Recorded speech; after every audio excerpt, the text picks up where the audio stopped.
Yeah, this seems to work, finally. Right. Guess we're live now, finally. Right. Not sure what just happened, but I couldn't connect to the YouTube streaming service, and I needed to reset my streaming key, actually, so anyway, can happen. Let's share the link to the stream so people know that we're here. Where? No, I'm just by myself. Anyway, live repairs and more. Also need to do some checking of new parts, which is quite interesting, I think. So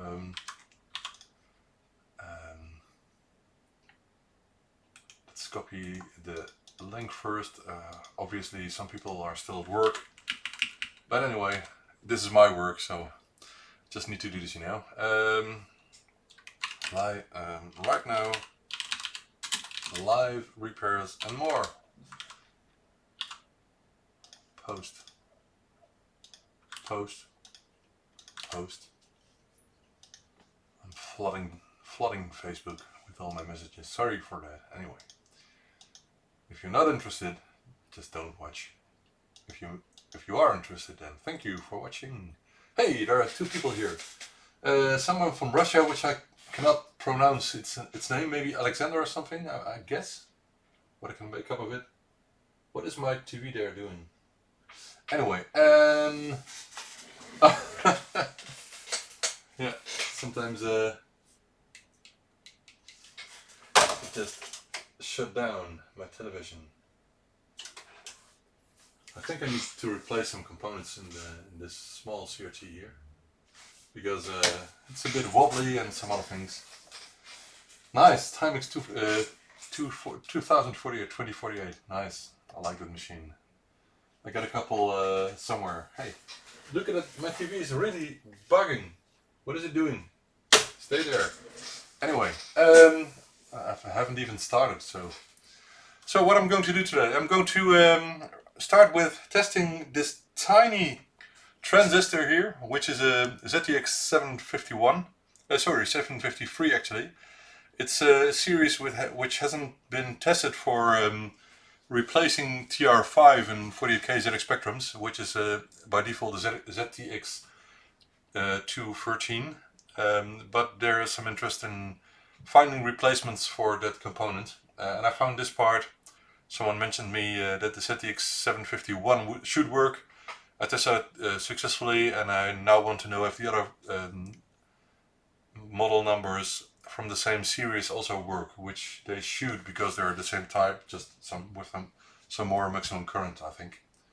So I want to check that out. Then I'm going to repair this plus D interface here, I hope. It's a bit hot today. It's outside, it's 15 degrees and the sun is shining a lot. There's no cloud anywhere.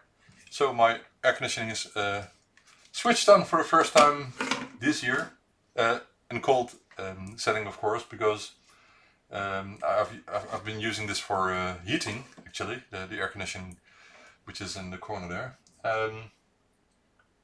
Nice. Harlequin kits.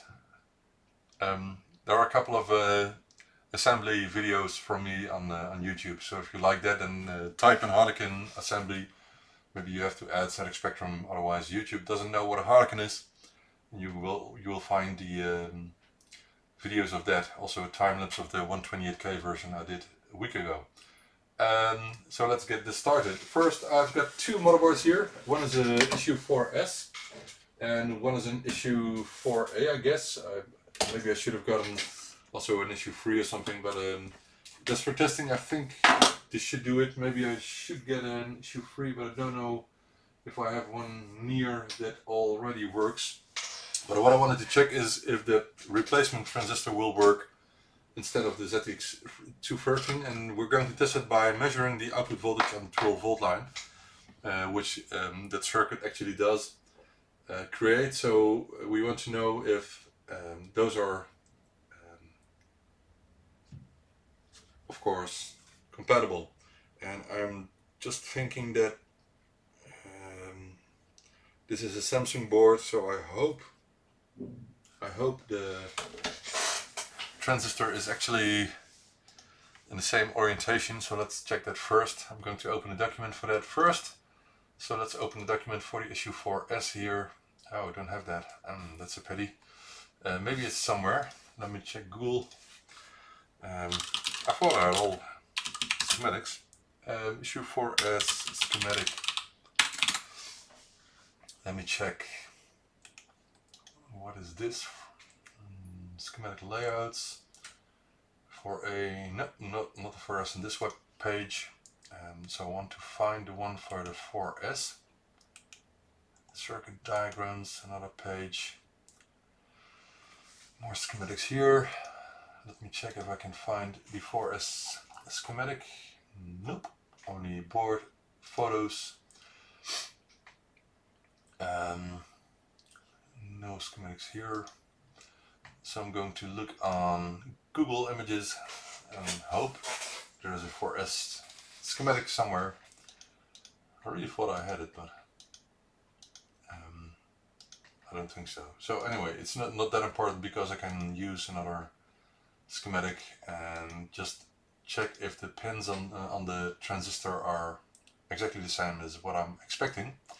So let me get it for issue 4A and 4B schematic here and put it on screen. There it is. So we want to look into the power circuit here. This is from a 4A and I got the 4A there, so I think it's good to start with. And let me just measure if the 3 pins from the transistor are what I'm expecting, and maybe I can compare the two boards just to make sure the Samsung board has the same oriented transistor pin output. sorry. Okay, what we need to know is what the transistor pins are connected to. So TR5, which is the one above here. So let me zoom in a bit, not too much. Okay, one side is connected to 5 volts. One side is connected to R60. 60, let me find that one, which is a 68 ohm resistor. I think I found it. So let me check if that's correct.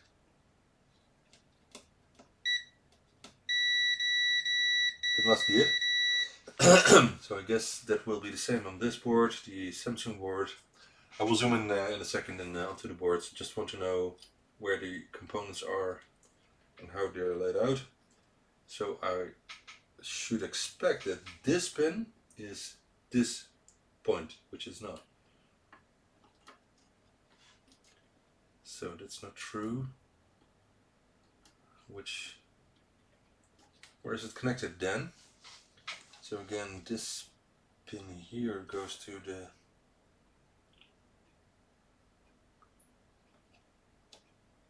am I mistaken now? Who? Okay, it's the other one, sorry. Okay. There are two 68 ohm resistors on the board, and one of them should go to the leg of the transistor, but none of them go there, so I wonder what is going on this board here. That's odd. And the other one should go to 5 volts, so let's check 5 volts then. Output 5 volts. Okay, that's the same, and what is it here? This is odd.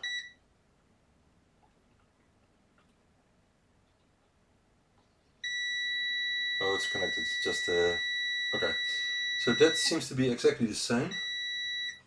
And the middle one is connected to a capacitor 4.7 microfarads, which is obviously the only one on the board. And I want to check if that's the same here. Yeah, so the pin output is completely the same. So that's what I wanted to know just for the Samsung revision 4S, issue 4S board. And let's put it here. So what we're going to do is measure the voltage before and the voltage after. That's what I want to know. Let me get back to my main screen. And let's see if anyone is chatting. Hey Jan, goedemiddag. I'm not Luce Rossman, but you can obviously see I watch his shows a lot. He does a lot of work, I think almost daily now, live with the audience, so people can react to what he's doing, and he can show exactly what he's doing. I'm just thinking of the colors on the screen here are almost the same as the ones on the printer, so let's just make it exactly the same then. Border 7, border 1, border 7, border 3, border 7, nope, 7, border 6, border 7, border 0, border 7, pause 1, go to 10. I hope this will fit. Oh, typo in the beginning. Let's see if this works. 5, border 1, CS. I think that should be red then. Am I right? Why doesn't this work, by the way? I don't know. Hey. Oh, it doesn't fit on the screen. Okay, that's another problem. I want border 2 here, because it looks more the same as the original color there, but I think I have to remove the white lines between them, because it isn't completely the same now. Oh, I think this is a mistake. Yeah, there's a mistake. Okay, border 7, border 1, border 2, border 3, border 0, no 6 is okay, border 0, and then one other border 7, and then it should be almost the same. It's not. Why do I have 5 colors now? Oh, because I don't need the border 3.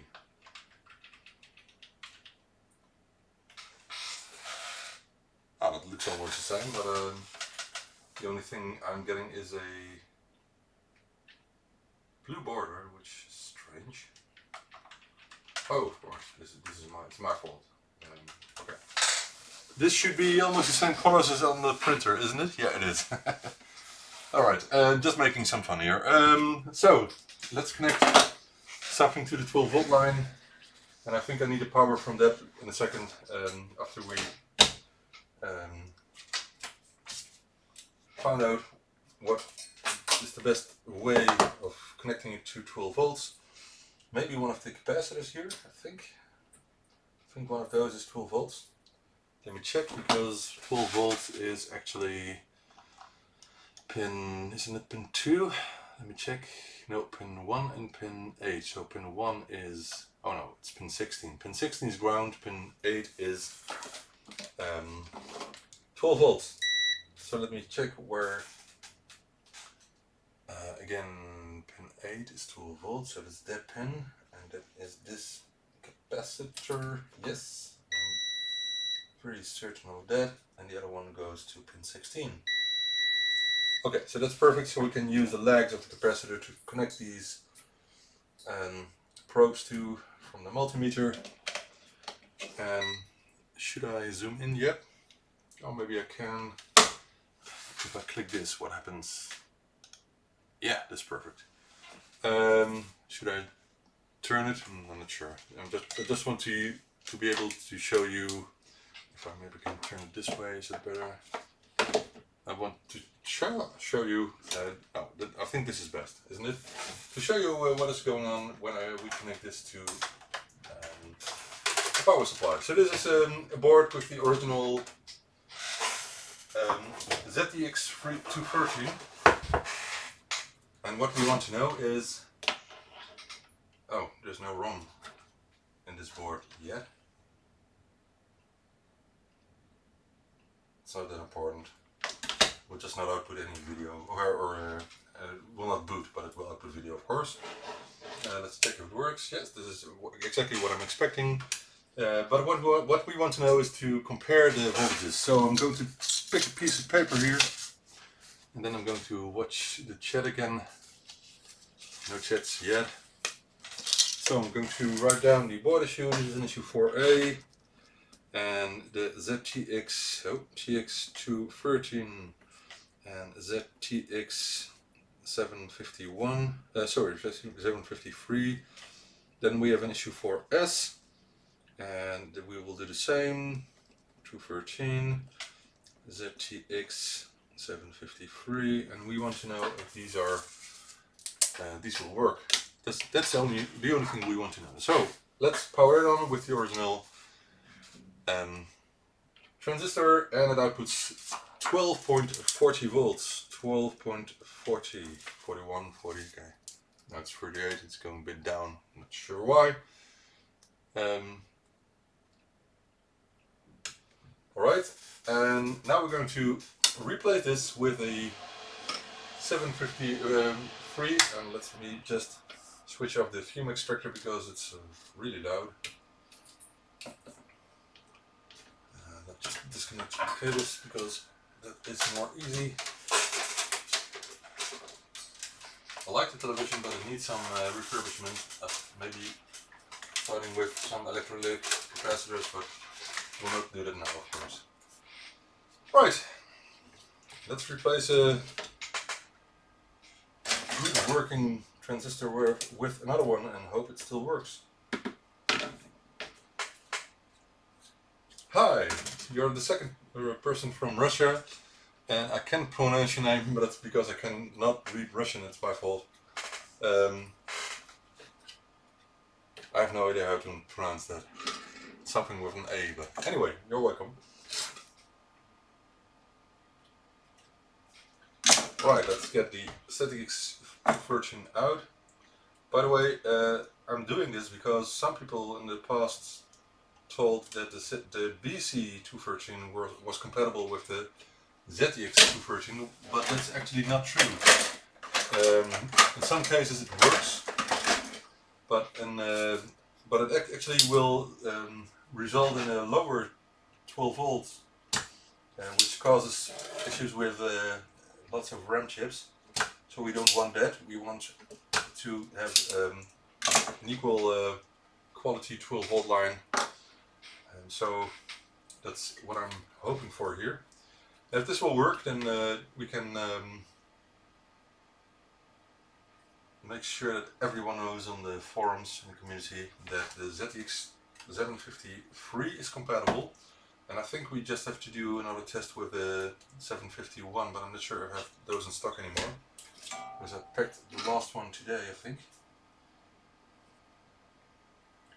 But let's just test this first, because I'm interested in this.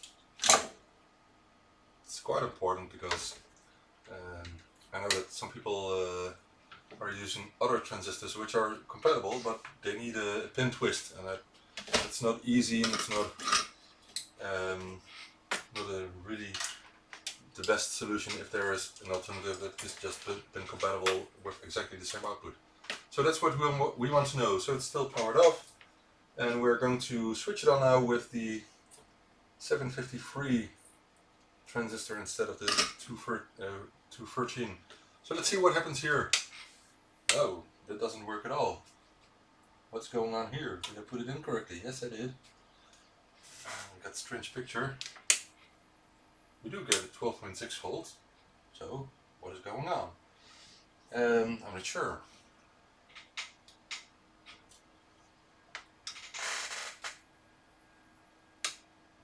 That's very odd. What am I missing here? So is this a clear sign of that it isn't compatible? Or did I make a short or something? I don't think so.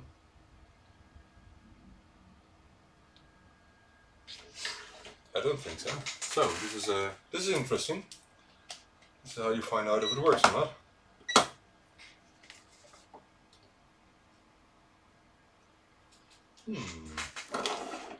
Right, so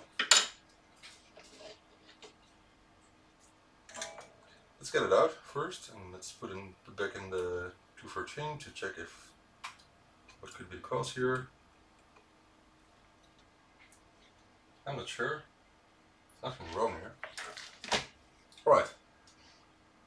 Hope it's not just my television, but I don't think so. Maybe I just should connect a diagnostic cartridge, because it will output a beep when it boots up. And we know know if the machine boots. Anyway, let's put back in the 214 first and see what happens then. And I hope I can find another 751 if this will not work, because I know that the 751 is compatible. So I really wonder what happens, what is going on here.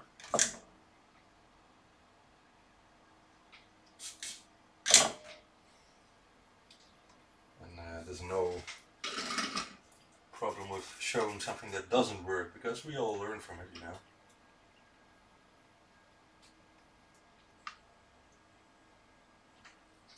Stupid television.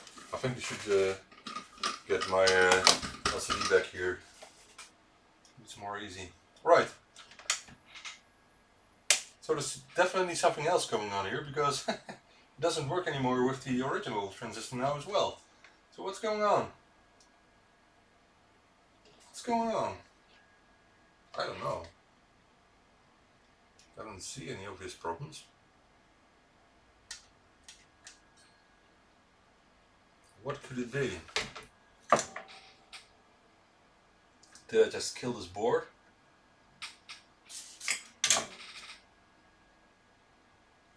This is really strange. This is not what I expected.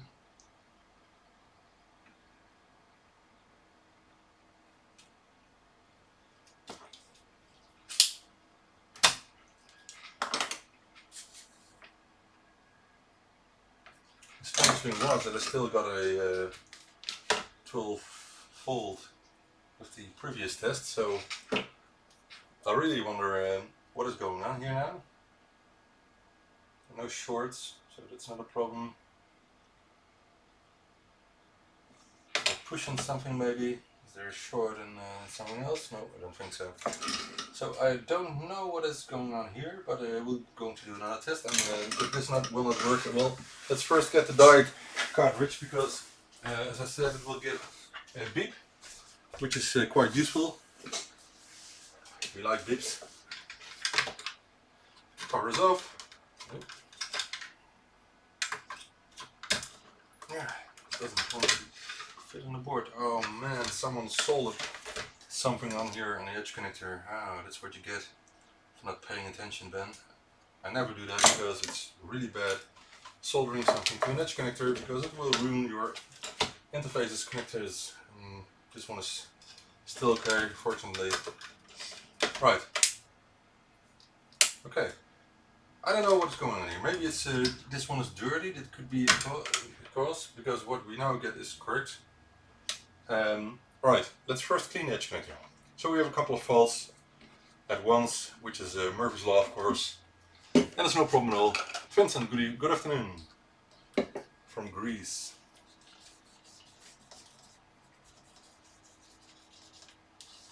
It's a bit dirty, not that much, but.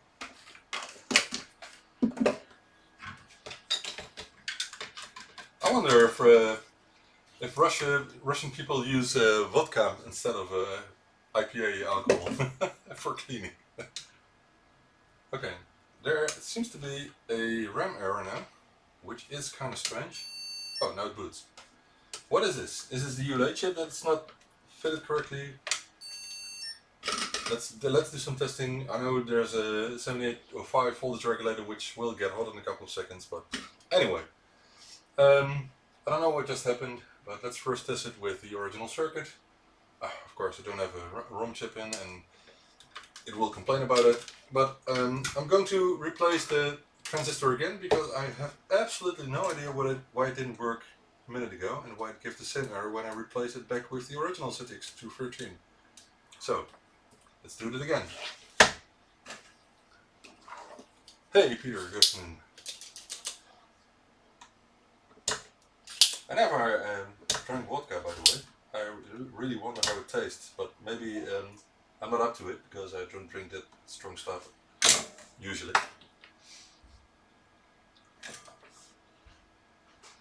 But I'm just joking. Many people think that Russian people only drink vodka, but that's absurd. Okay, let's put in the 753 again And I bet it will just run fine now, because I think there was some some other problem, but I'm not sure. So first, everything's soldered back. Let's do a quick power on. This is what I'm expecting, except it should show that there's no ROM inserted. This is a bit strange, so let's see what it does here. Okay, so the 751 is inserted now, and it boots up as I would have expected, but I don't know why it didn't do that with the first attempt. But anyway, let's put on the measurement here, and you can see now that it outputs a 12.6 volts, which is even better than the original. Yes, it's a great community. I disconnect the power. I just use the switch here. I know it's only one channel of the plus and minus. I'm not sure which one, but anyway, it's good enough. 12.6 volts, which is better. So, oh no, it's not exactly better. It's just a bit higher than the. Hey, this is strange. Okay, that's not strange. It's the D-line. Anyway, as long as it's 12 volt, it's okay. It's a bit higher, but I don't think it can do any harm. But I really wonder what happened a minute ago. Let's finish this board, by the way, by inserting a ROM, which is useful in all cases, so let's do that.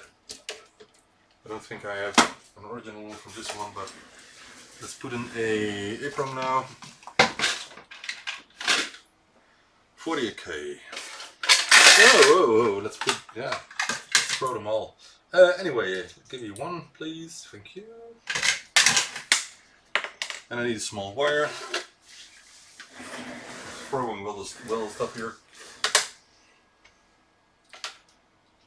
And let's see if it's completely clean. Yes, that's no problem at all.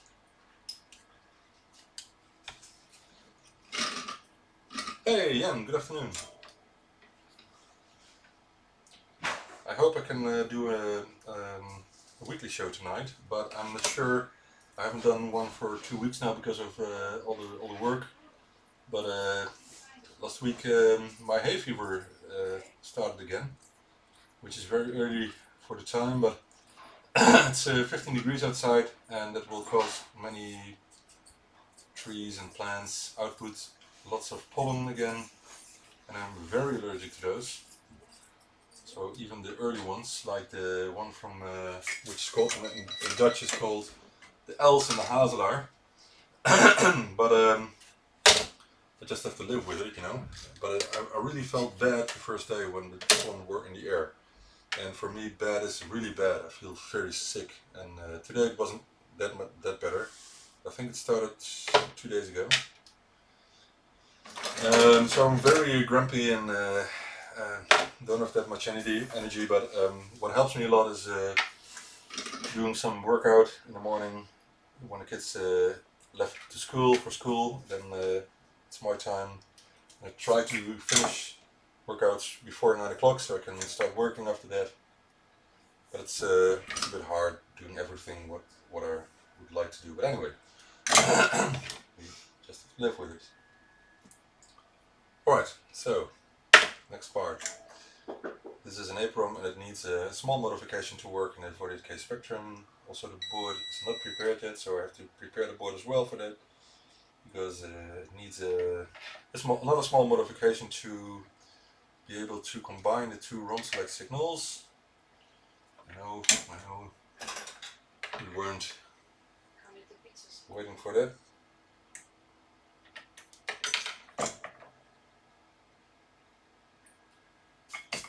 Alright, so this is ready. Now the board modification.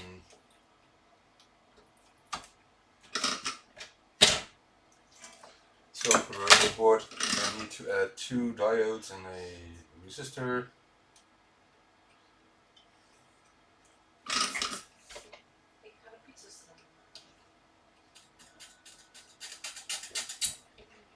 One, 2, so the old Hitachi or NEC chip selection wires will be removed first, and I do this a lot.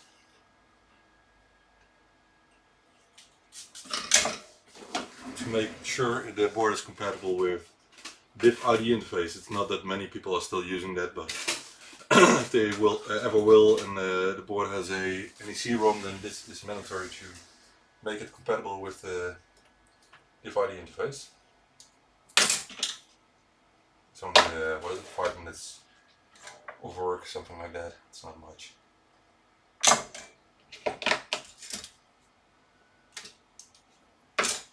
And we're making a real mess here with all the cut legs from the parts and so, but anyway. Hey Ben, good afternoon, and politics and retros totally different. Yeah, I'm not getting into politics, never, ever, I should say. That's good English. Anyway, I know my English is not the best because I designed the flyers for ByteDelight 2 weeks ago, and there were lots of errors in that. But most of the time people will just not read the arrows because they understand what the scope of the flyer is all about. There's also some information about some parts, of course, on it. And the same with manuals I make.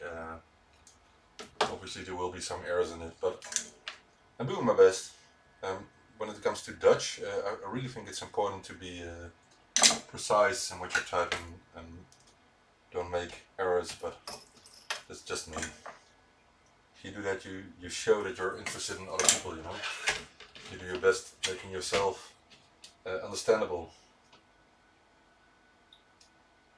to other people, and they know you're interested in other people. That's what I think. Alright, so modification is ready. The German people would say fertig, but I don't think there are German people here at the moment. No, Greek people, Russian people, Czech people, Czech Republic, and UK. Hey, good afternoon, Jean-Claude, and maybe from France, I guess. Alright, so the modification has been done, which should mean that it will now just boot as a ZX Spectrum, which it does. Okay, that's okay, so we know now this board is working. I'm going to measure the voltage again and see if it's exactly or still 12.6 volts, which it was. I should put it down then. 12.57, so 12.66 I would say. So I think that's good. I think people like Ein Gledel will like the results of this. And of course I should do a time test for an hour or something and see if nothing gets hot or something. But we'll do the same here with the Samsung board, which is my test board. So you can see there are some sockets on here, SIF sockets, which is quite useful when testing Z80 CPUs, which I all test when they come in, because many of these are black topped, so they're not the type that is shown on the legenda on it. So most of the time they will probably be 8 gigahertz, maybe 16, but not 20. I use this for testing ROMs. I use this for testing ULA chips, and then maybe I should add some for testing RAM chips. But I have other boards for that, because if I'm testing 4164 chips, I'm using a +2 board for that, because the 40K boards will not test complete for the upper RAM chips. And for the 4116 chips, I'm not sure which board I'm using for that, but maybe this one. Anyway, and some other things like the TR7 here for the speaker is socketed as well, with a part of an IC socket. Same here for the ones that go to the modulator, and the LM chip, which does composite video out. So I really like these kinds of boards. I did a lot in the past, and sometimes if for example, I've used them too much and the edge connector is worn or something, then I'm completely disassembling them, because I don't like people getting a bad board. Shut up. Good afternoon, Golly Rail. Welcome to the show.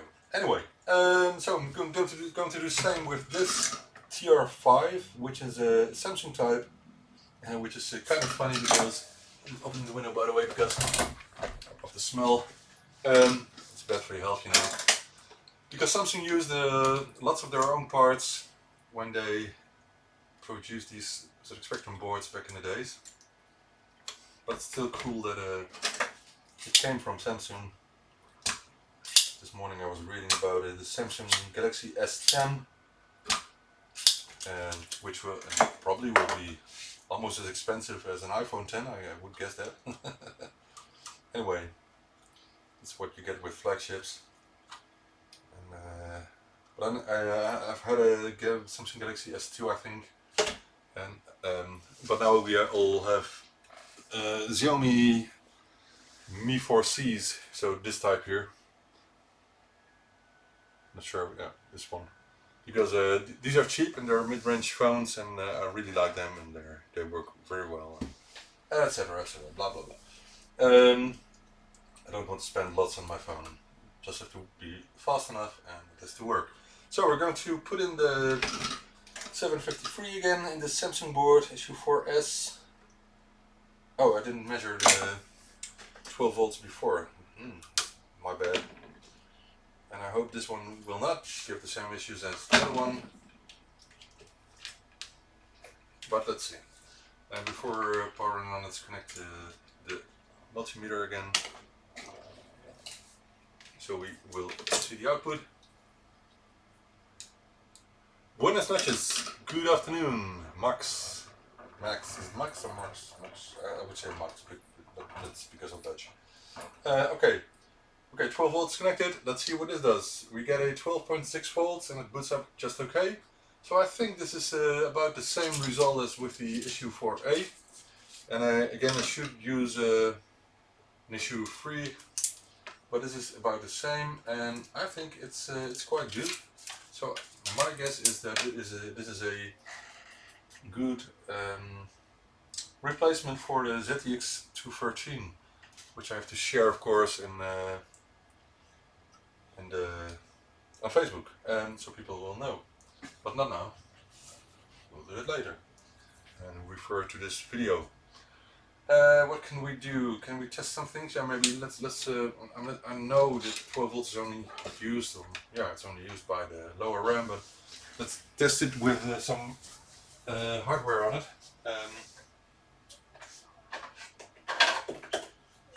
So I got here the new DevMC Mini, which is still not available. That's because I just ordered first large batch of boards.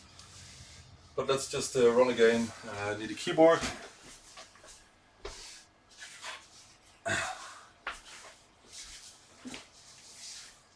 This is now running a demo which I use for testing ZXAY interfaces.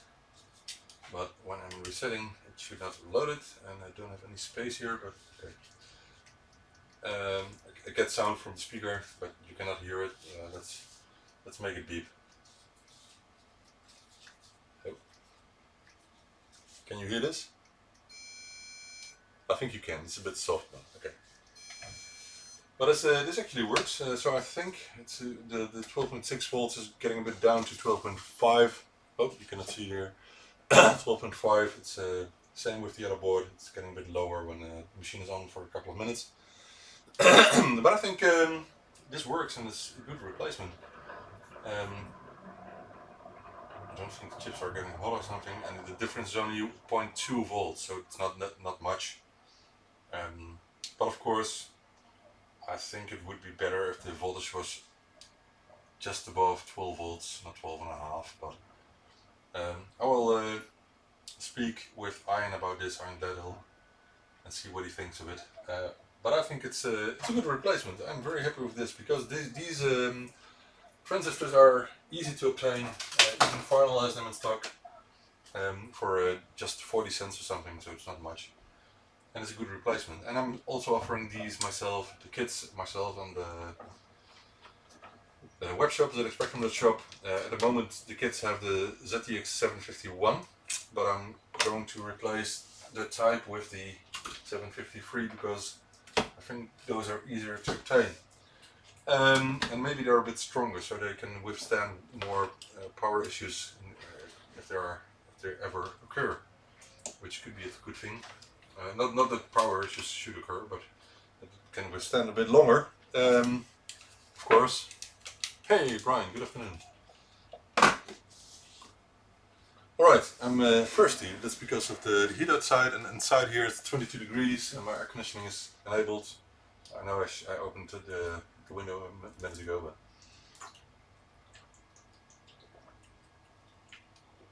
Okay, so I'm happy with these results, and the only thing I could check is if I can find one, if I can see a difference between the 753 and the 751. And I think there shouldn't be a difference because these are exactly from the same series, but I would want to know, I would like to know. But I'm not sure if I still have one, because, as I said, I picked the last one today, so I got here some used transistors, which I kept in the past because I didn't have a proper replacement, but we have one now. But there's no 751 anymore here. Let's see, what can I do? Maybe I have a lot of space, place for them. Let me check.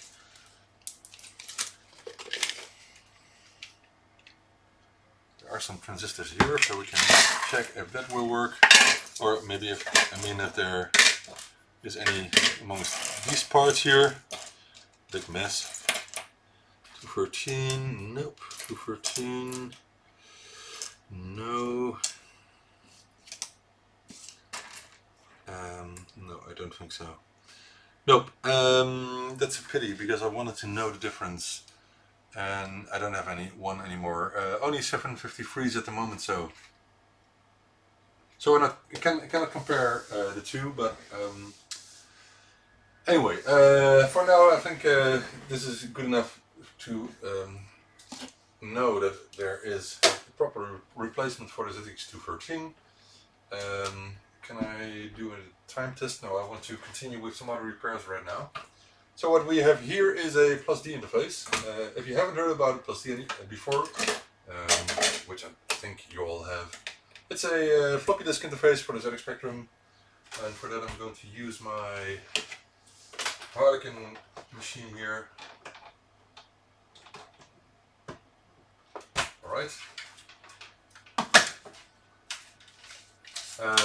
This interface has some issues, and of course we want to know what the issues are and if we can resolve them. And I don't have any picture here. Why is that? I don't know. Should get a picture. It's probably the back side of the motor then. Yeah, that is the issue here. Right. So let's first see what the interface does, and I know that's dangerous, but I know that where it came from, the guy already tested it on several machines, so it will not damage the machines, I guess.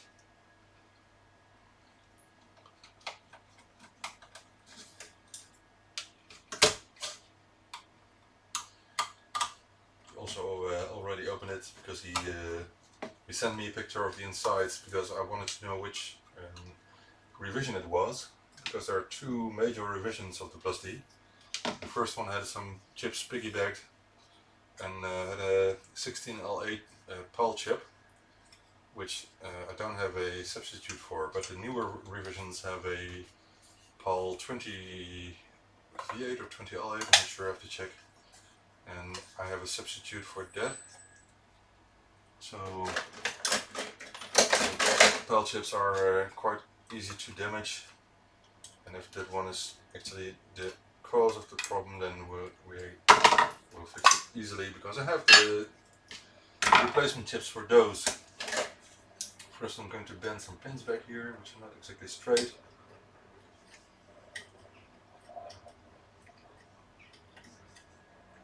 Alright. Okay, we have an original Plus D from MGT here. Let me show it to you. So here's the ROM. I think this is the last ROM version 3. It has the 6264 SRAM chip. Here's the PAL chip, the PAL 20L8, and here's the Western Digital 1772 floppy disk controller and some discrete logic. 8 MHz crystal is there, and I think it's a good thing to replace the capacitors while I'm at it. But first we have to get the board out, and one of the things I must do is reflow all the soldering connections at the edge connector, because I actually know that these can go bad. I found out the same with the ZX Interface 2 a week ago. So we will do that, but now, where is my other screwdriver? I just use it, and now it's gone. I'm gonna throw it in somewhere, I don't know. I'll do it with this. This will work.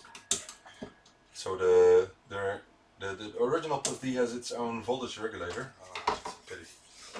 And it's screwed to the case to make the case act as a heatsink, one big heatsink.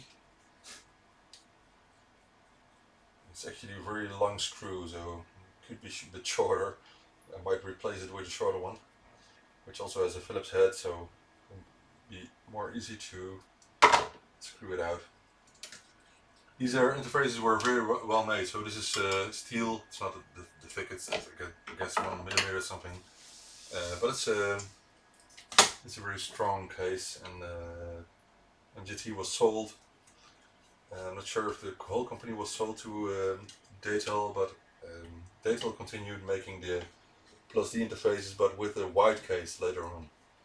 And the Plus D was well, usually if you get a second generation product, you would think that it would have more features, but it was actually second generation product after the Disciple disk interface, which always puzzled me, because why would they make an inferior product after making the great Disciple disk interface? But anyway, they did, and they sold lots of these. Okay, there are 2 jumper wires. I'm not sure why. I think maybe to reduce resistance, board resistance, I think. But it's not a problem. Let's see what it does.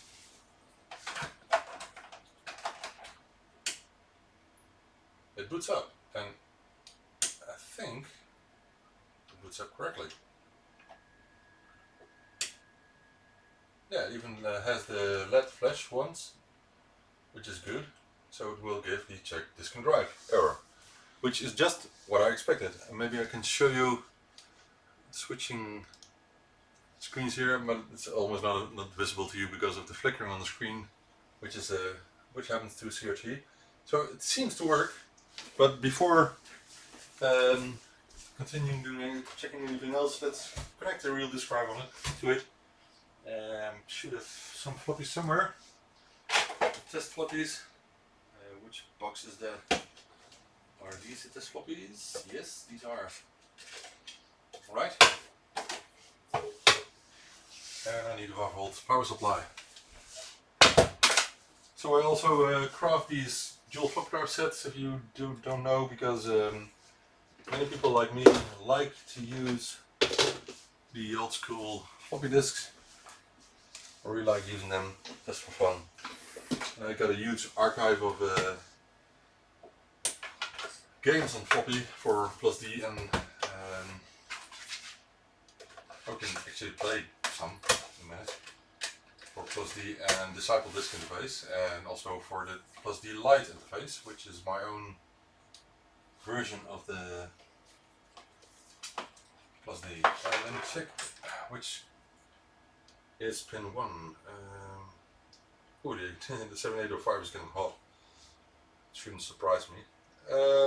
But maybe it's good that I check what the guy thinks that was wrong with this interface. But before doing that, I need to know how the plug will go in, because I don't know. They have the same pin output here. So this is an Plus D Lite, the one with the joystick interface. It's almost identical clone, because I wanted to develop a clone, but I wanted to replace some of the parts with a CPLD, but it was in a time that I didn't know much from CPLDs, so I didn't succeed in it back then. I think I would if I do do it right now, but it's not important anymore. It's kind of hard converting the logic inside a PLD chip like a PAL chip to CPLD, because it cannot do exactly the same. There are some delays, there's some buffered circuits and so inside the CPLD, so it's not a one-to-one conversion. Anyway, pin output is the same, so pin 1 is on the corner, and I cannot switch on the interface too long because the 7805 is getting hot immediately, because there's no heatsink at all at the moment. First let me check if I have power. Not yet. So 5 volts. And now we have power. Okay, let me do a quick test. I think it will work. It works just fine, so that surprises me. Okay, this works. Let me switch it up because of the heat.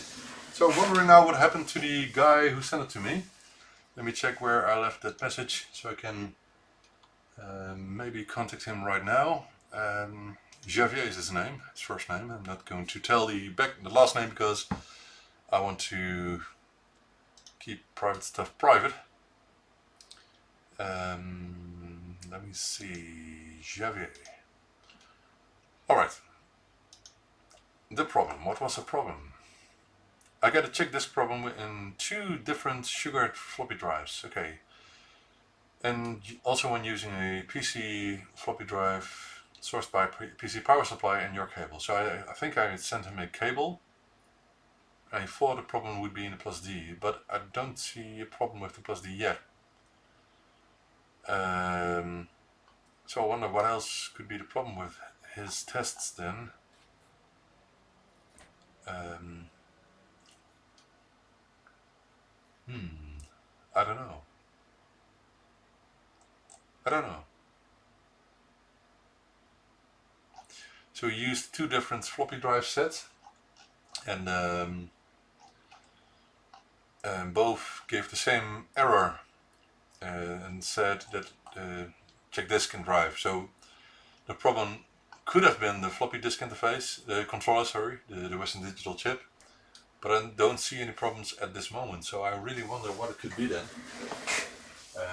First thing I'm going to do is do a visual check. Let's see if I can find anything that could have been the issue which might have been fixed by getting it out of the case.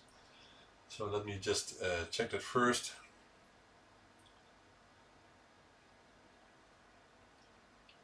Some dust inside the interface.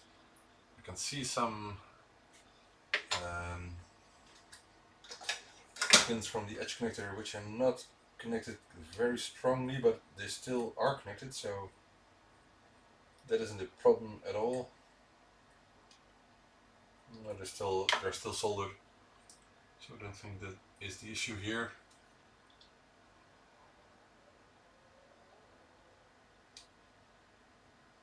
Nope, I don't see an issue there. Let me. What can I do? Is it wise to contact him right now? That's, I don't know. Let me just send him the link to the video so he can watch if he wants to.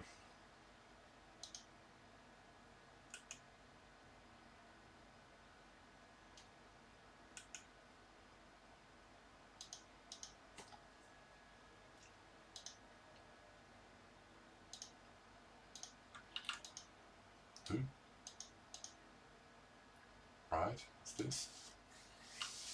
Watch video and okay. Oh, it's a Facebook link.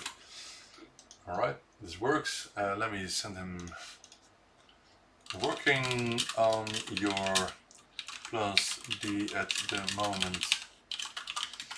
Can't. From what time is this? Let me see. How long have we been streaming? I wonder. Can I see it on my timeline? Yeah, 54 from about 45 minutes into the stream. Can't find the faults at this moment. We'll do some more checking. Yes, it worked with the first attempt. Hope to find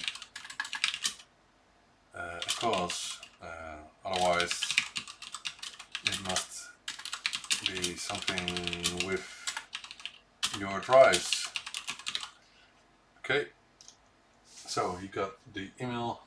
It could be cable, of course, but I think he used two sets and with two different cables, so I'm not sure. And of course, he knows that the all disk interfaces use the sugared pinout, the sugared disk system, which is different from the IBM PC pinout from later. What I'm going to do is I'm still going to reflow all the contacts here. Why not, you know?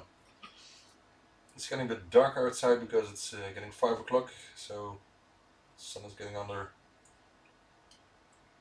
So I think I will open my window. Oh, my English bad. Bad English. Bad English. My curtains here are vertical curtains from IKEA, which are very bad. I shouldn't have bought them. I hate them. Anyway, I should have got the ones that you can manually put up and down, and these ones you have to pull down and hope that they will lock, you know, the type, the auto lock type, but it doesn't work all the time. It's a pain in the ass. Anyway.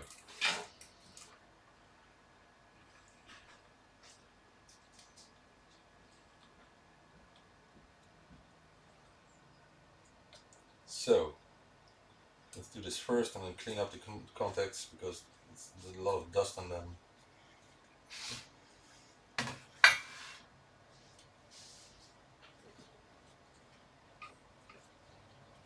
And maybe it's one of the chips that didn't make good contact in the socket. That's also a possibility, of course. And I've even had some Western Digital floppy controllers that were half defective. So sometimes worked and sometimes not. That could also be the case here, and if that's the case, then I can replace them because I have the same chips in stock, which are hard to obtain these days, but I still have them. Alright, let's get some IPA, clean up the mess.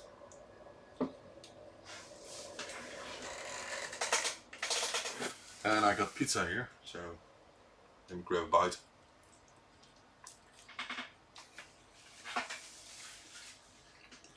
Mmm.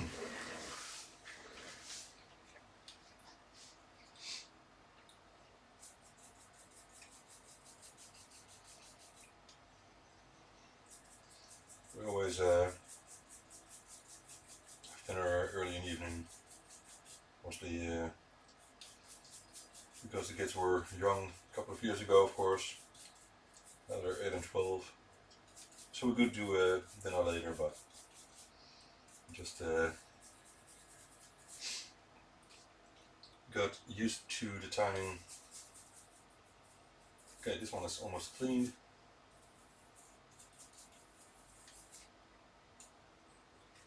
I'll show you the results in a moment once I've done the other side.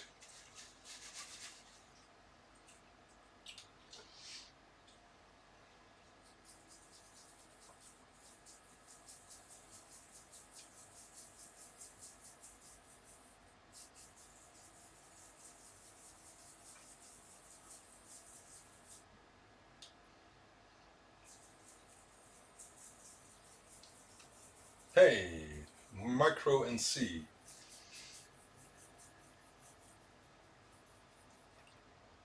You're welcome.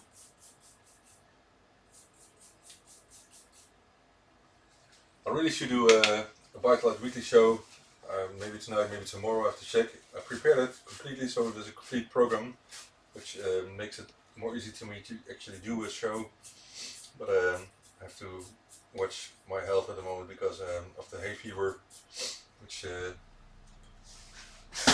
always takes a lot of energy for a couple of weeks until it's over. And I'm very sensitive to the pollen in the air, so that's I should be careful. But I'm saying that because I have some news about the FMC interface that I'm developing. And, by the way, I hope you have good food in a minute as well.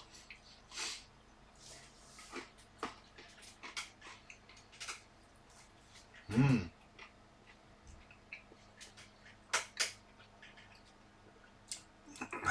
hope I'm not making anyone hungry at the moment.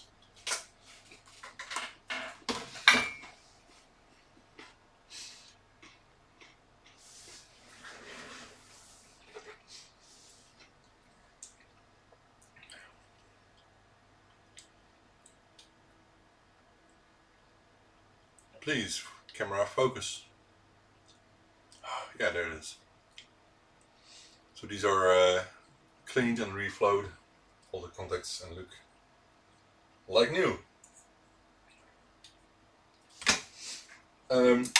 Let me just pull out and push back in again all the chips. Whoa! I can see coils here. Whoa! Can you see the coils? Let me just walk over to this camera here.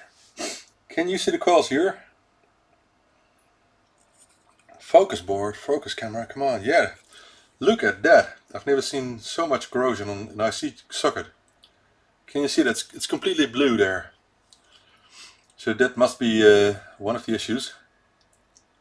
Wow. I'm not sure. Hey Patrick, good evening. Jan, thank you. I'm not sure how this happened, but it's really bad. The ROM socket is in better shape, but I think it is just a good thing to replace all of them now. Whoa, this one is bad as well. It's almost completely blue. This is no good. Let's see about the PAL socket here. Well, that's a lot better. But I think I'm going to redo all of the sockets here because wow, these are bad. Never seen such bad ones. So let me make some space and perform this job. No, I'm not going to use WD-40. I don't have the stuff here and I think it's cancerous. I'm just using my desolder station and get the old sockets out. So I guess that's the cause. I'm glad we found something. That's what I said. I hope I find something. Because if I can find something, it's still a question what the cause of the problems with Javier were. So we found something, which is good. Now let's desolder the stuff here. But first, grab another bite of the pizzas because they're getting cold. And I have to reheat them tonight.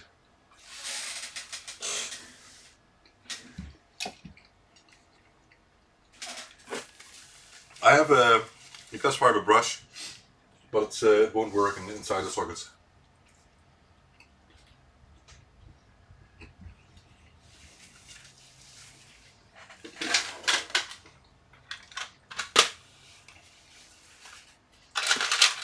We'll just get some new sockets here.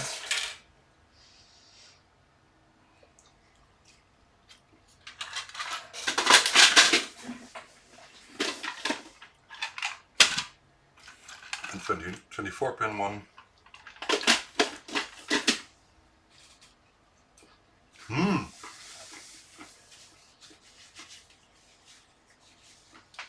Nope.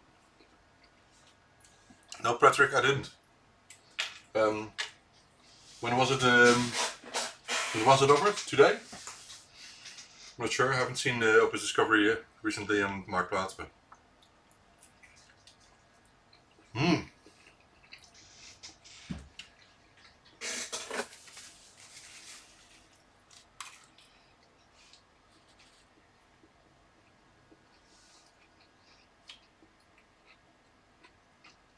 Are you guys getting hungry?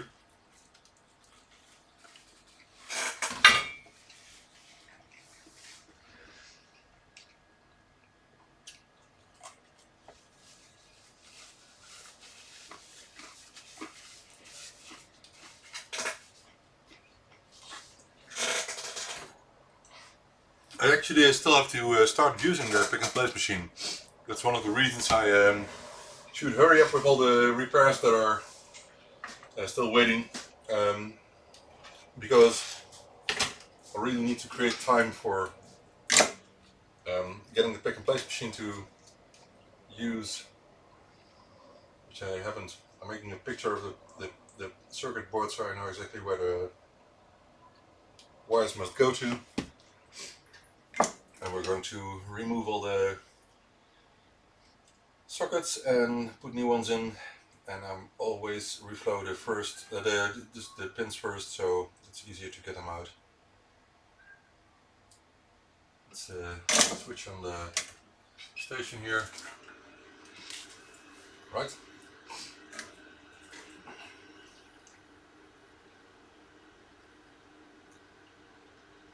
So it seems this interface is working, but the IC sockets are really bad. Never seen such blue IC socket. So this interface must have been stored somewhere where it was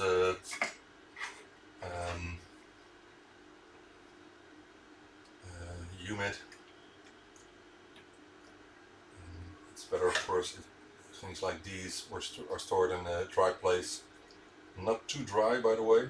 So I'm no expert in that, but I think something like 20% humidity or something, I would guess. Not more than that, otherwise you get blue sockets. Right. Really? You're meeting Georgia? Why so well, Peter, where are you going then? To China, or is he coming to Europe? That's interesting.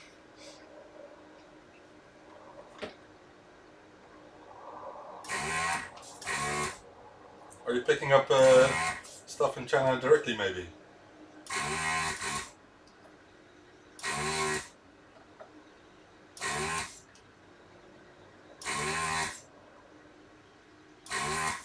Hey, Frank, good evening.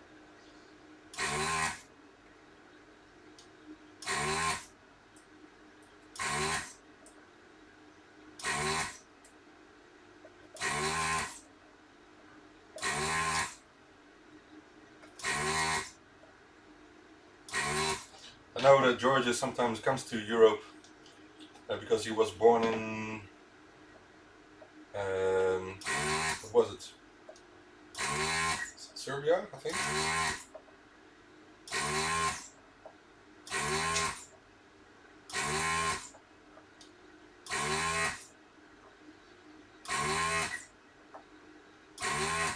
Should I zoom in, or is this good enough?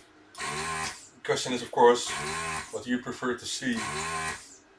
My head or the circuit board?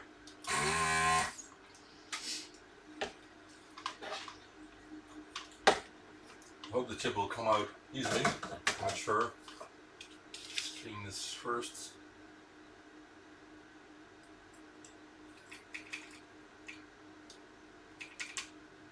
Almost stuck again. I hate that. And I should put something on the end here because it's easy to burn your fingers. There it is. Right. Just in time, I think. Alright. So I got a bit unlucky with this machine because many people have this desoldering station, but mine is just a pain in the ass sometimes.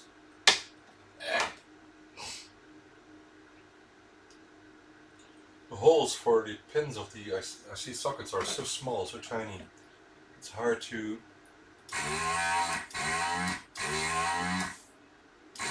get all of them detached properly.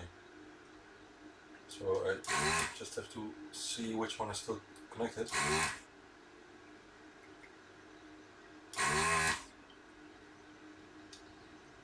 Yeah. Okay, he's home, okay. Oh, Chinese New Year, of course, yeah.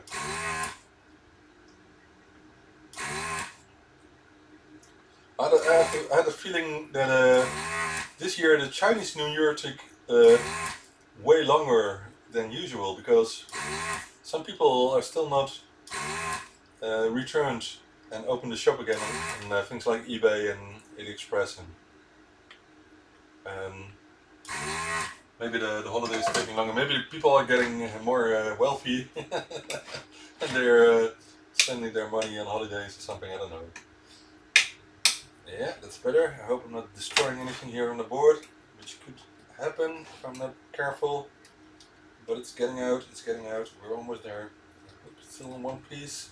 Yeah, it is. Phew! That's one. Looks very good. So one is out without just damaging anything. This wasn't the worst one, so the other ones are in worse shape. Let's check. Well, Peter, send in my greets if you want.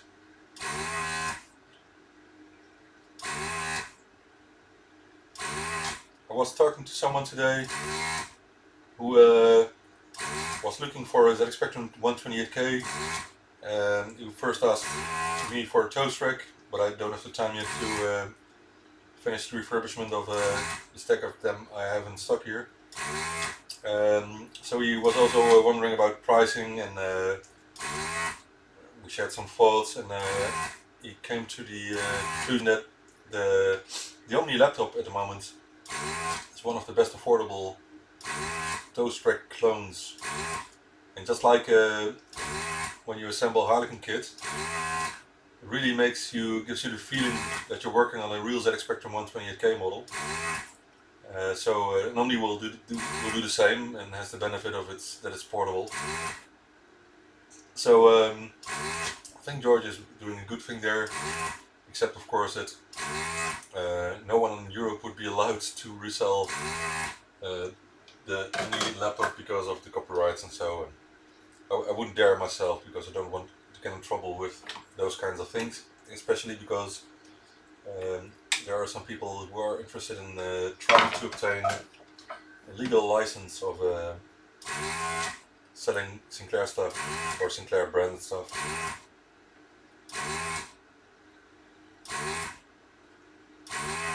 But there are many things involved in such a process. It's not easy. Especially because I don't have any clue how that would work. Okay, so the worst of all, I've gotten out now. I have no idea if you can see it, but no idea. But well, let's put a board under it. Maybe, yeah, it will focus. But this is really in bad shape. It's the worst socket I've ever seen, if you ask me. Come on, focus. Look at all the blue stuff there. That will cause problems.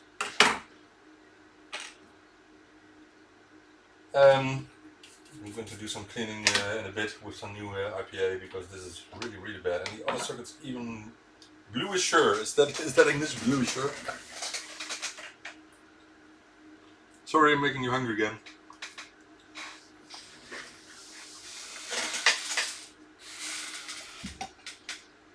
Can someone share a joke or something in the meantime?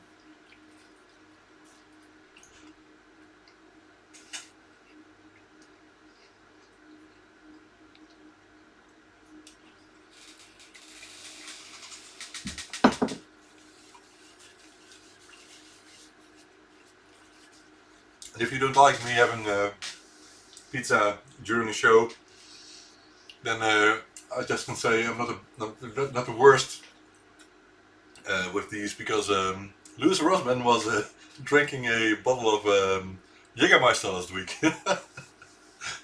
during one of his streams. Anyway.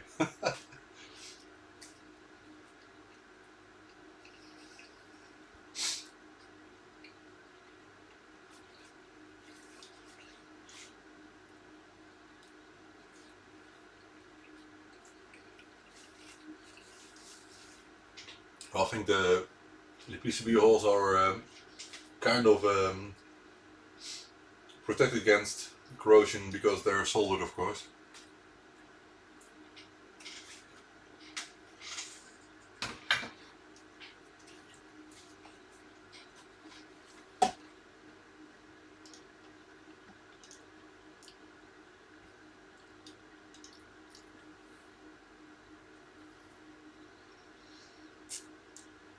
Mooi. Nice. Right, two more, and then we can go do something else.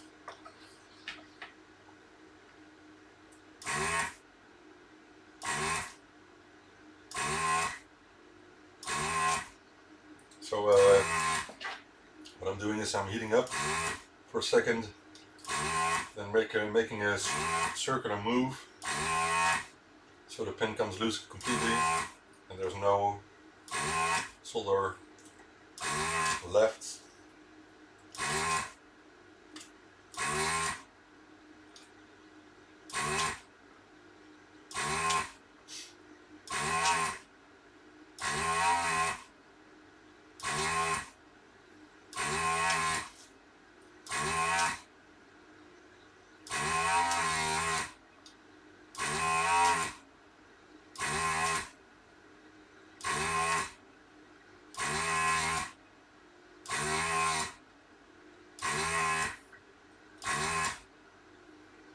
Right.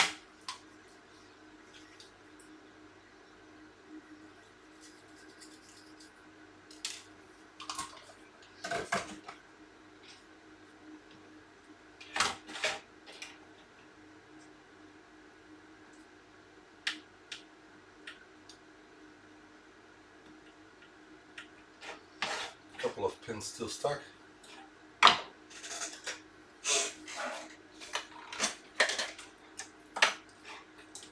Oh, it wasn't the one I'm looking for. Where did I leave the last one? I'm not sure. Maybe it fell. But I have a smaller screwdriver which would be better for this job. Oh, here it is.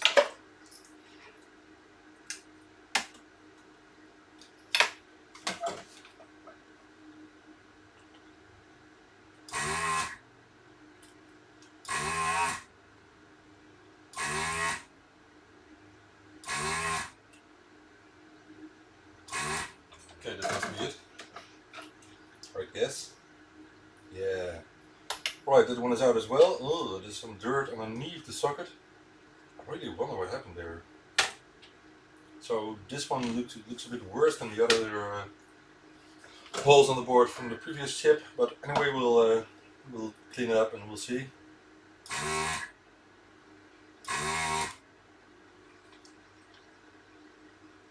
Yeah, well, there are some capacitors here, but this is no corrosion from capacitors. This is from water.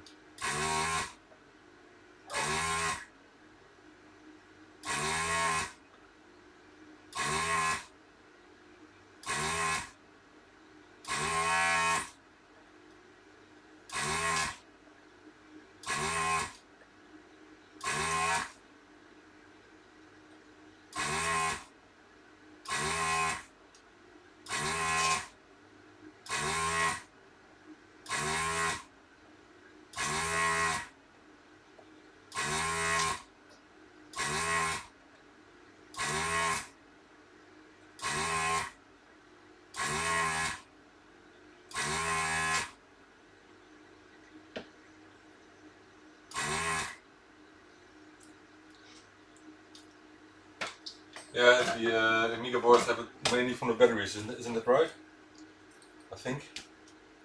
I've seen a couple of them. Corroded contacts from the batteries.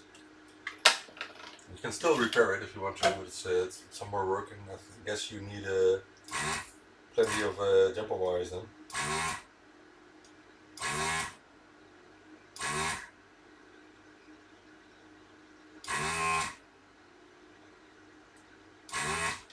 Let's see which ones are still stuck.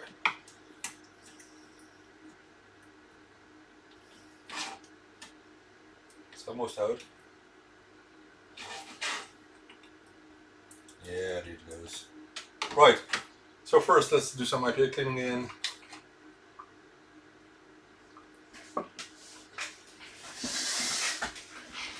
The towel.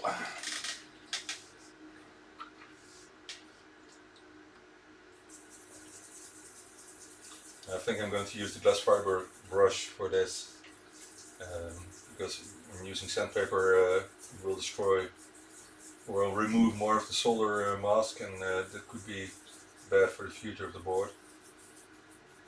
Glass fiber won't destroy that, it'll just clean the holes a bit, and maybe I can use some solder wick first, because you can see some old solder still stuck on the top of the holes, pads. But it looks a lot better already. So let's use some solder wick first and remove all the dirt.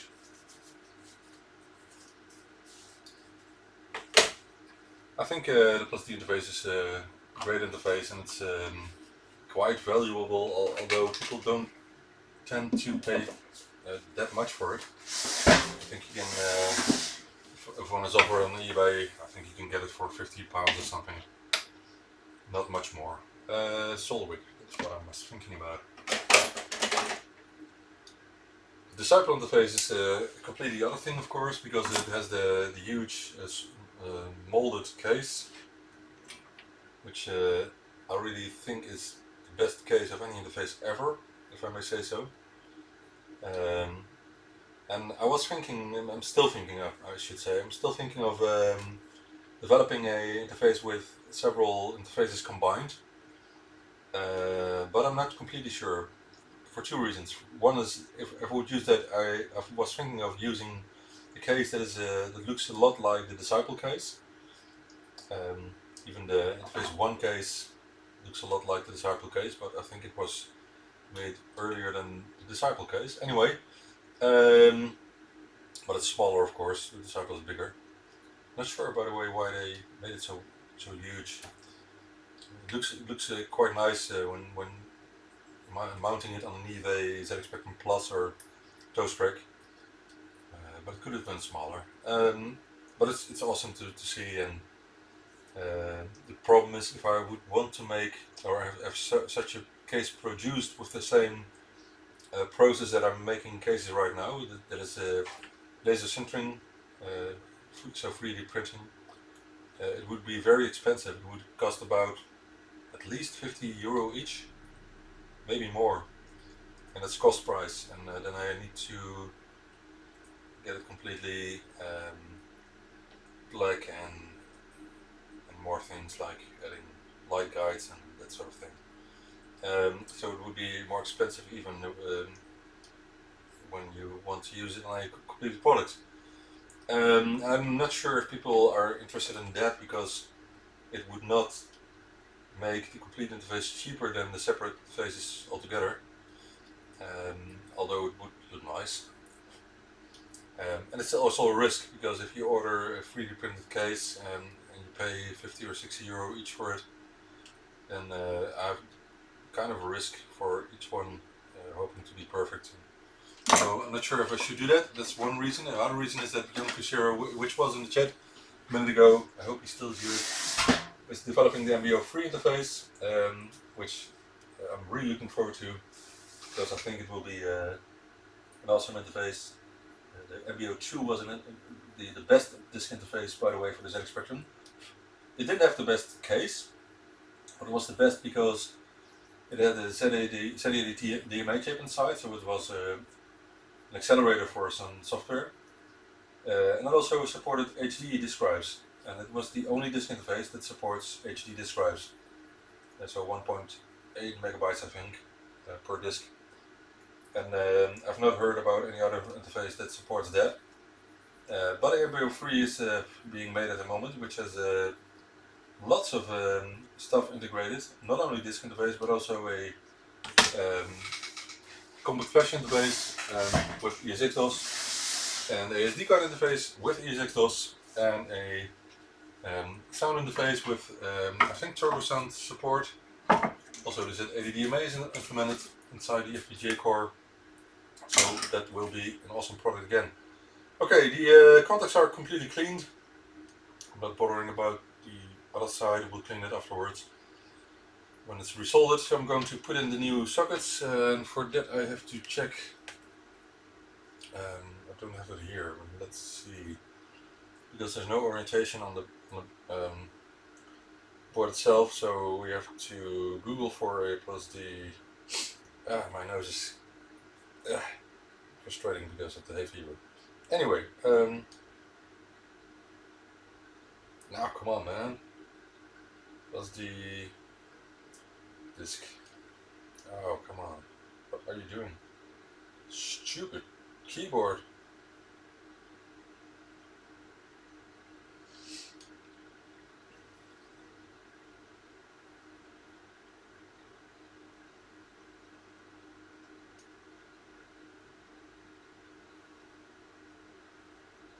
Right. Some boards here so I know the orientation now.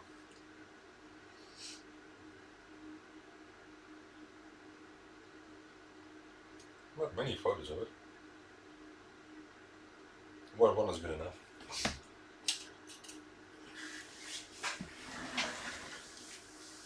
Yeah, I'm just clean it with a glass brush, but first I did some alcohol, put some alcohol on it.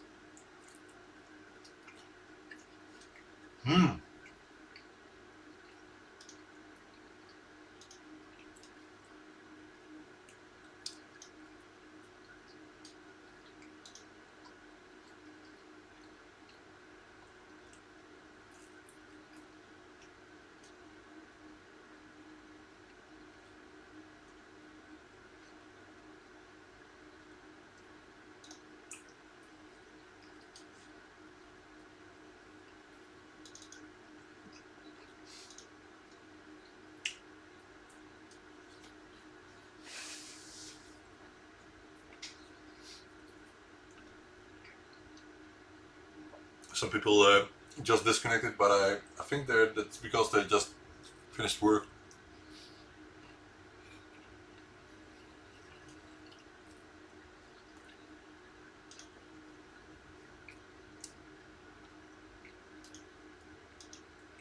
And this is a live stream, just so you get what I do in real time, you know.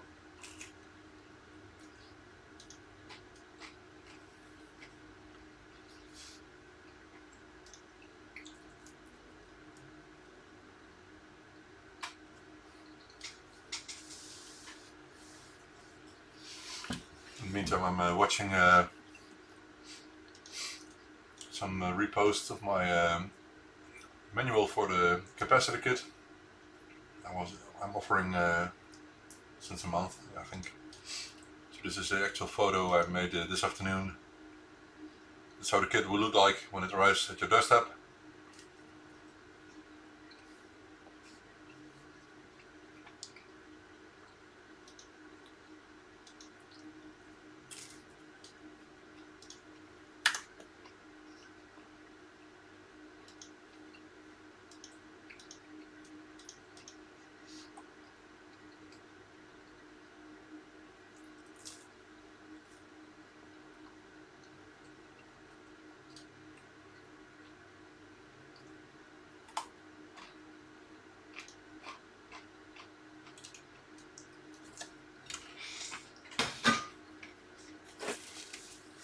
Right, so let's get it on.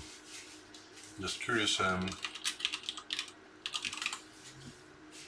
about someone mentioning an open discovery on the Marktplaats, which I haven't seen, so it's no available at this moment. Maybe he was referring to the one that was offered the last week for a fixed price on eBay, which was gone immediately after Untitled posted it. And anyway, it can happen. 75 euros, a good price for a boxed one, of course. 75 pounds, I think. Most probably it was a pickup only, I don't know. I got a couple of those. Got a boxed one here. You can see it on the shelf up there. Maybe I have another one boxed, I don't know, I have to check. Alright. Was also checking the photo if I'm mounting it the good way. Yes, it is. Let's put in the new sockets.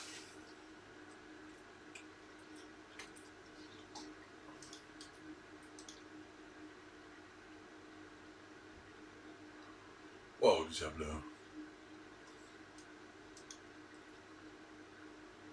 This board was so blue. I'm going to make it a happy board again. Like blues always say. Oh man.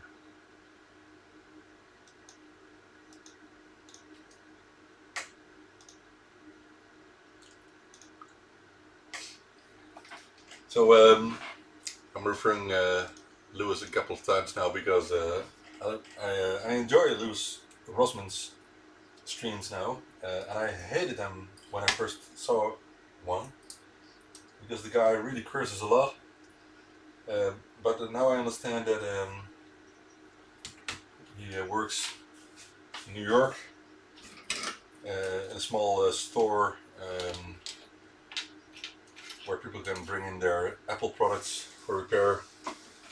But it seems like the attitude of the people in New York is quite short. How do you say that? They're not doing their best to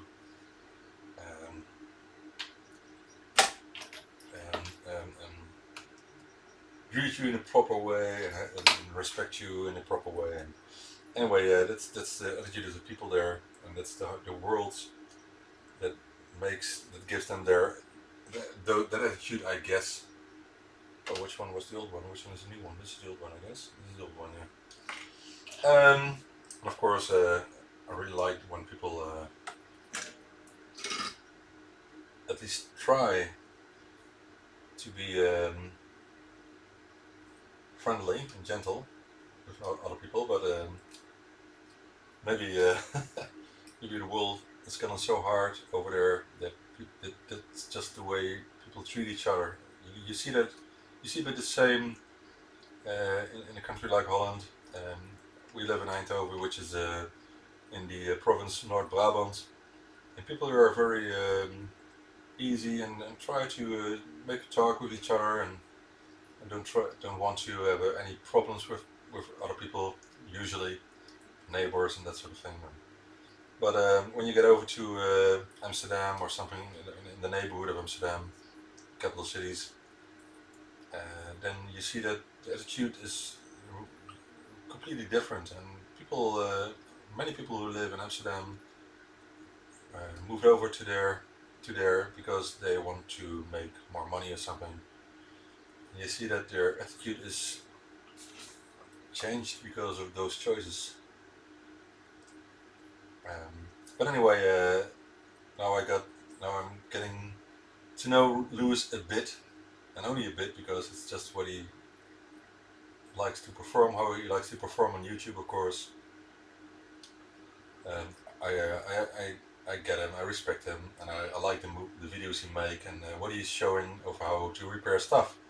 And the good thing about it is that usually an Apple repair store will not do component level repairs, but only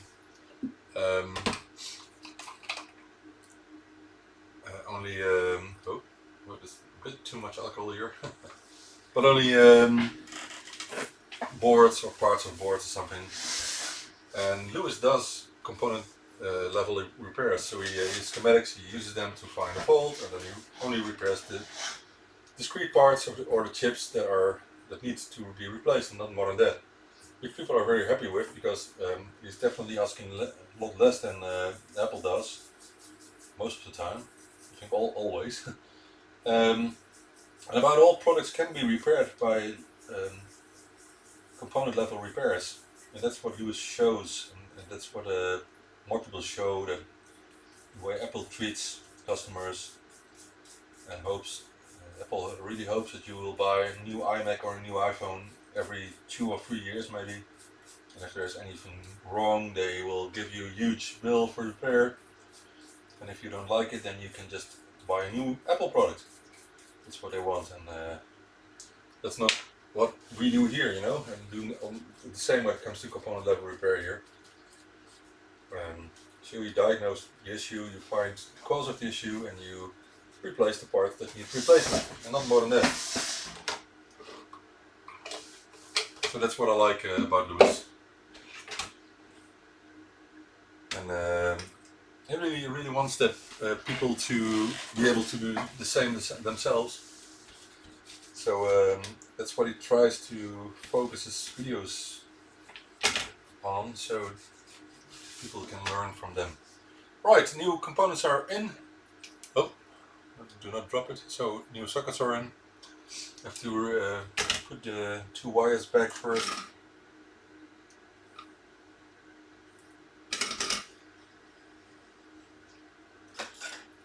Get a tweezer.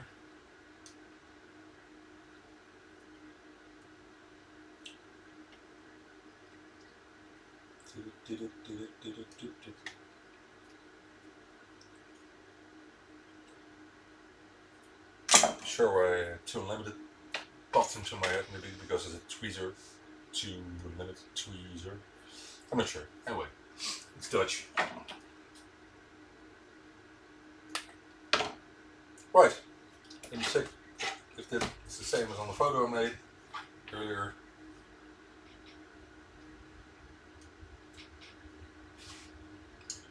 I think so. Yep.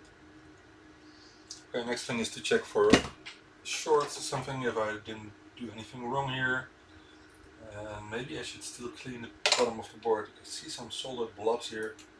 I don't like that. Oh, they're clean. Yeah, just clean it. Come on, man. There's nothing wrong here.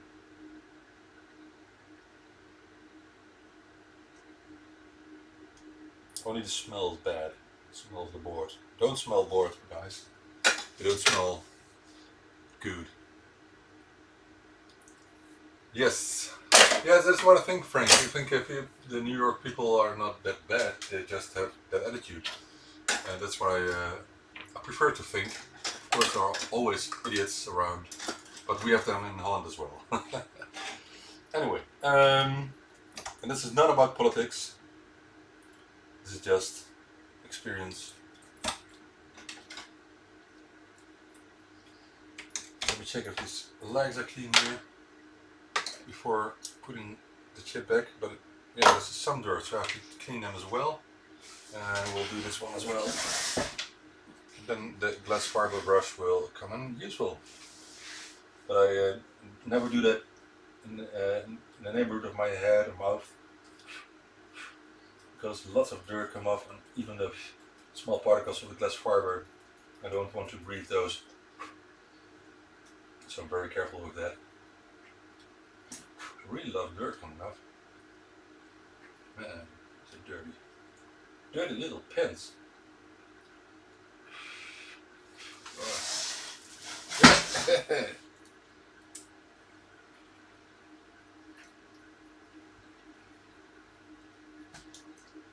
It's getting better, but not by much. What happened to these legs?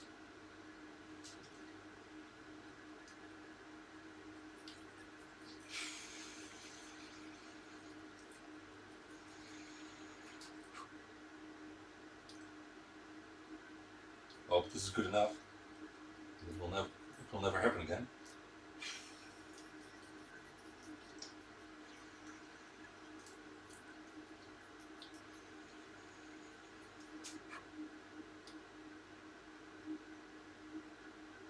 There was really some corrosion on these. This is the RAM chip. Yes, RAM chip.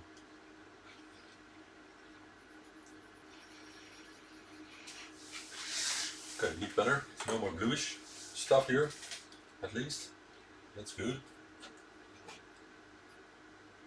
So I think the only things that remain are the pel chip and the Western Digital chip.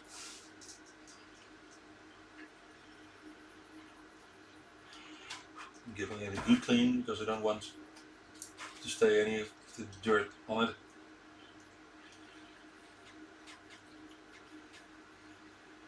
Take some time. I know. I hope Javier doesn't mind, because it doesn't cost that much when it comes to parts, but working on this for half an hour is about 20 euros, so.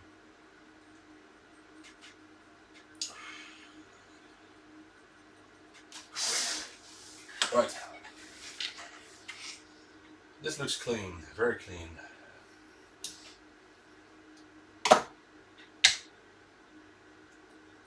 I'm going to pull out the ROM again to see if there was no corrosion on that, but I don't think so. It's the cleanest one of the three, but just to be sure, we'll do a little brushing here as well.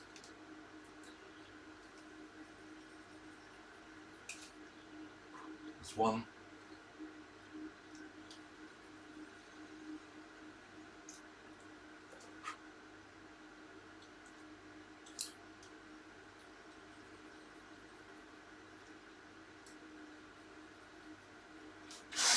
Right. I bent another leg here. Sorry for that.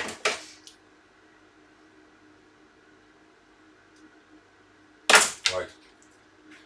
Now let's check the gel chip. The pel chips or your pel. Pel. It's not my pel today, but it's a pel chip.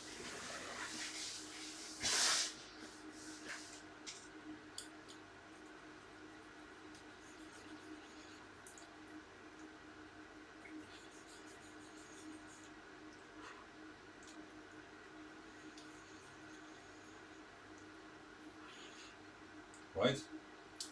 Right.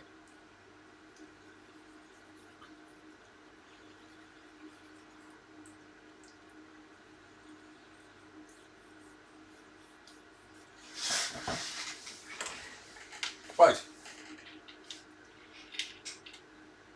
So everything is cleaned. I don't expect any problem, but you never know. So let's power it on again.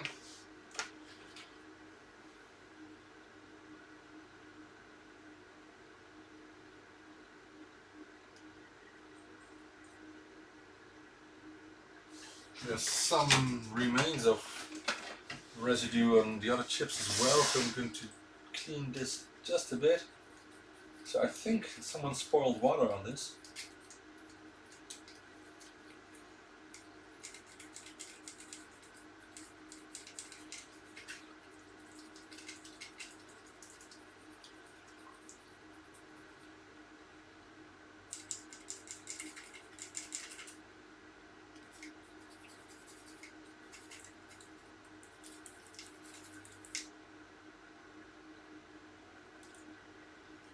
That's not the best ever because I even see some rust over there.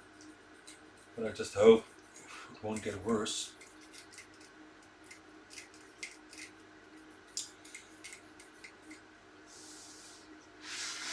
But it's no good, of course.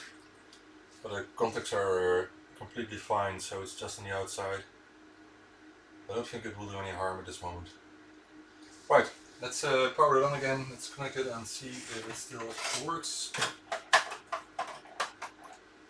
Insert it correctly. Yep. Boots up, it flashes, so that's all okay. Let's first put it back in the lower part of the case, so we can mount the 5-volt regulator again, and it won't heat up.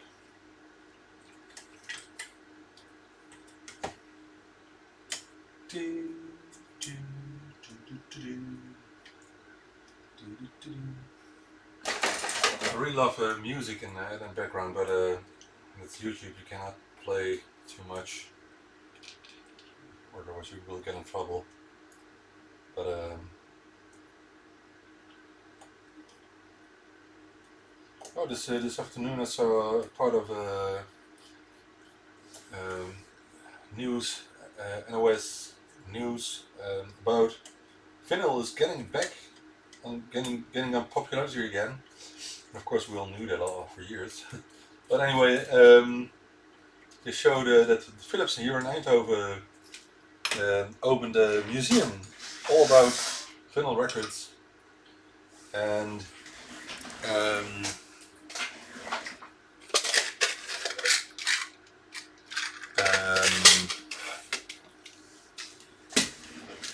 they showed some pictures of the museum, and of course there was a Jean-Michel Jarre Equinox record on the wall, and of course I like that a lot. So it was good for today. And what else did I see when it comes to music? Oh yeah, of course, Gareth Emery is doing the Laserface tour around the world, and that's awesome. They don't have dates or locations yet, but they opened the website so you can subscribe to a newsletter, and they also know that where you're from, so they know how much interest is in from each country. And I really hope they will visit the Netherlands, because I love the music from Gareth Emery. I'm not completely sure if I would visit the show, because I like the shows, but I'm not sure if I would go there. I don't know many people that are into trance music. I like the music, not lifestyle, just the music. So, but maybe I will. Maybe I will. Maybe I will.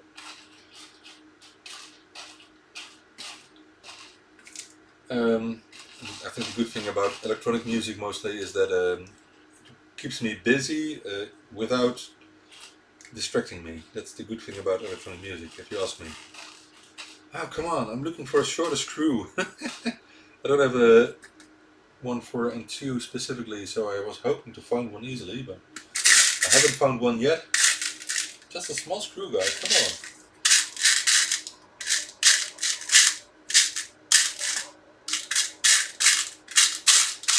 Why does this take so long?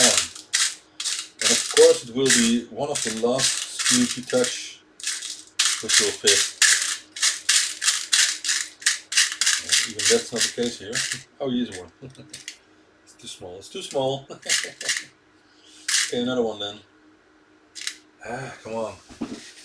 I need a screw. I don't want this long screw, I want a shorter screw.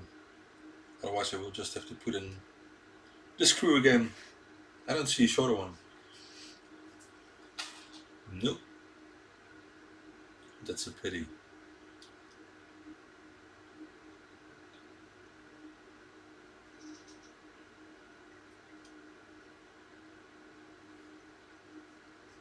So I guess I have to use that one. Because this is another size. It won't fit.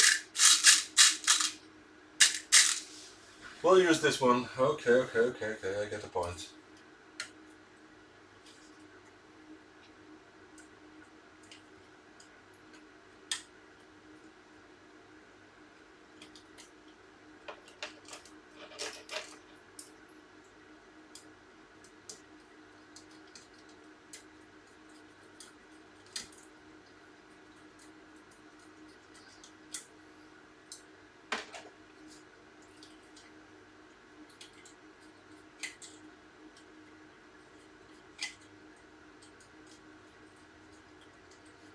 Right.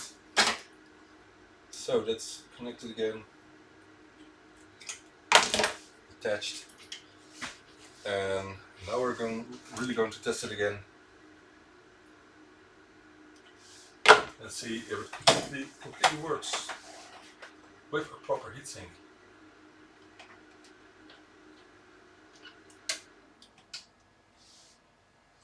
Now it doesn't boot.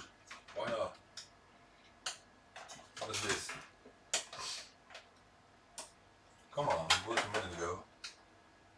Still works. Maybe due to context, I'm not sure.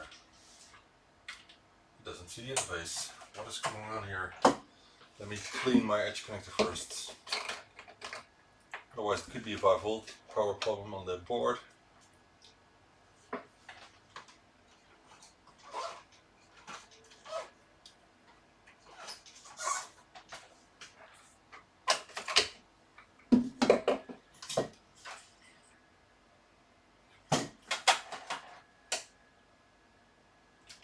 Good's alright. Must have been dirty edge connector.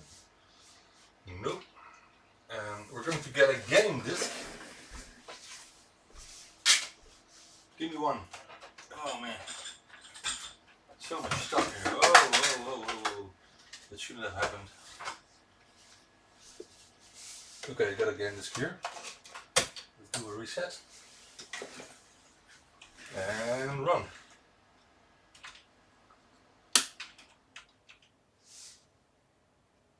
Check disk and drive. Oh, come on. Isn't that one formatted maybe? It could be.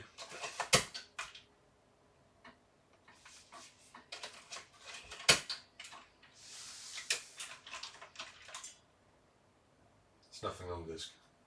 So this is a disk problem. I guess I haven't put anything on it.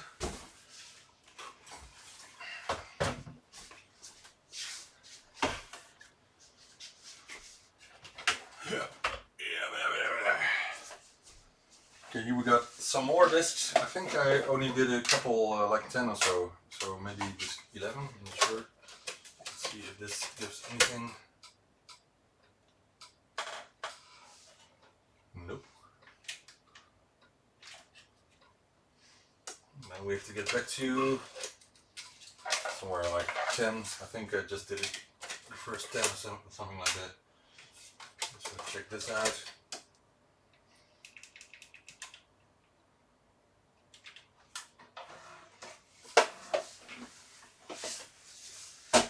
Right, that works. Let's load again.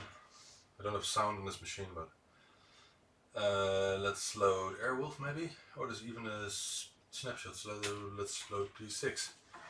Can you see what is going on? Yeah, you can see that. Right, this works just fine. Do or Die, Gun Runner. I never played this one, I think.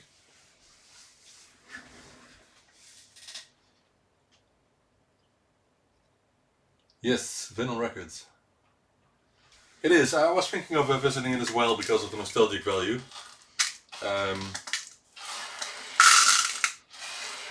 But I don't want to feel old. So I'm not sure.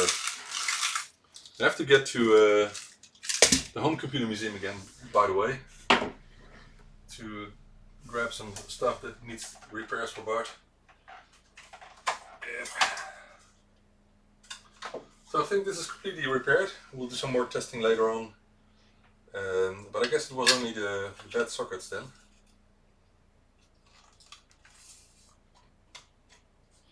And we only know for sure if it returns to Javier. He can test it himself. So maybe because of the transport or because of the